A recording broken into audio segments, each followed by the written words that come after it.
Hello, welcome back to the channel. তো বরবাদ থেকেও বড় সিনেমা নিয়ে আসছেন রিয়েল এনার্জি প্রোডাকশনের সুমি এবং পরিচালক মেহেদী হাসান হৃদয়। এমনটাই শাকিব খান বলেছেন বরবাদ সিনেমার প্রিমিয়ার শোতে।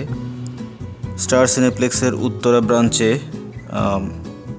21শে এপ্রিল এই প্রিমিয়ার শোটা হয়, যেখানে শাকিব খান গিয়েছেন এবং স্বাভাবিকভাবেই মেগাস্টারের উপস্থিতিতে সেখানে হিউজ একটা ক্রাউডের সৃষ্টি হয়, যে ক্রাউডের পুরোটা অংশ জুড়েই ছিলেন সংবাদ মাধ্যমের বিভিন্ন সংবাদ মাধ্যমের কর্মীরা এবং ইউটিউবাররা।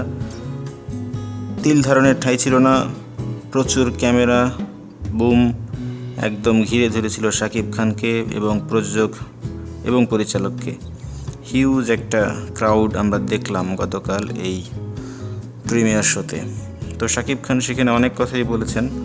উল্লেখযোগ্য যে পয়েন্টগুলো বলেছেন সেটা হচ্ছে যে একসময় তিনি বলতেন যে বাংলা সিনেমা 100 কোটির ক্লাবে যাবে, সেটা এখন বাস্তব হয়ে গেছে। যদিও সে সময় অনেকে সেটা শুনে টিপ্পনি কাটত, মনে মনে হাসত।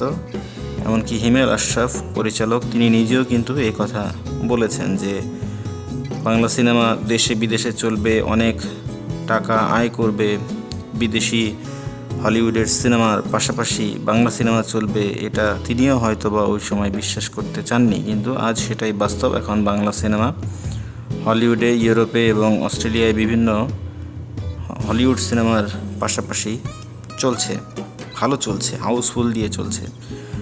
সো মানুষ তার স্বপ্নের সমান বড়। শাকিব খানের স্বপ্ন এখানেই শেষ হয়ে যাচ্ছে না, তিনি আরও বড় স্বপ্ন দেখেন, বাংলা সিনেমাকে আরও অনেক দূর এগিয়ে নিয়ে যেতে চান। সেই লক্ষ্যে তিনি এগিয়ে যাচ্ছেন, কাজ করছেন এবং তার এই স্বপ্নের সারথি হচ্ছে one of the companions, I would say, real energy production, director Mehedi Hasan Hridoy, আরও আছেন রায়হান রাফি এবং আরও অন্যান্য ডিরেক্টর যারা এখন শাকিব খানকে নিয়ে কাজ করছেন। আমরা বাংলাদেশে রিলিজের পর তো অবশ্যই দেখলাম সুপার ডুপার বাম্পার হিট ব্যবসা করলো। অলরেডি তুফানের যে কালেকশন 56 কোটি, সেটাকেও কিন্তু বরবাদ ক্রস করে গিয়েছে শুধুমাত্র বাংলাদেশের আয় দিয়েই। এরপর এটা কোথায় গিয়ে থামে, এটা 100 কোটি হয়তো ক্রস করে ফেলবে, সময় বলে দিবে। ক্রস না করলেও কাছাকাছি যাবে, সেটা কিন্তু মোটামুটি নিশ্চিতভাবেই বলা যায়। তো এখন হোয়াট ইজ নেক্সট? আমরা তাণ্ডব সিনেমা দেখব সামনে, যেটা আরও বড় পরিসরে তৈরি হচ্ছে। রায়হান রাফি খুবই ভালো একজন ডিরেক্টর, তার মেকিং, তার টিম তুফানে দেখিয়ে দিয়েছে যে তারা কী করতে পারে। সো সেই সিনেমাটাও কুরবানির ঈদে আসবে এবং আমরা দেখব। এরপরে হয়তোবা আমরা রিয়েল এনার্জি প্রোডাকশনের সাথে শাকিব খানের আরও সিনেমা দেখতে পাবো। রিয়েল এনার্জি প্রোডাকশন কিন্তু এটাও বলেছে যে শুধুমাত্র শাকিব খান না, তারা অন্যান্য অভিনেত্রী যারা আছেন তাদেরকে নিয়েও তারা সিনেমা বানাবেন। বছরে হয়তো 3-4টা সিনেমা তারা বানাবেন এবং শাকিব খানের সাথে তারা হয়তো আরও একাধিক সিনেমা বানাবেন, যেটা 3টার মতো সিনেমা বানাবেন এখন পর্যন্ত তাদের প্ল্যান, এরকমটাও আমরা শুনতে পেরেছি। তো এই সবগুলো জিনিসই পজিটিভ। বাংলা সিনেমার একটা সময়ে যে অবস্থানে ছিল, সেই অবস্থান থেকে স্লিপ করে কিন্তু একদম তলানিতে গিয়ে পৌঁছেছে।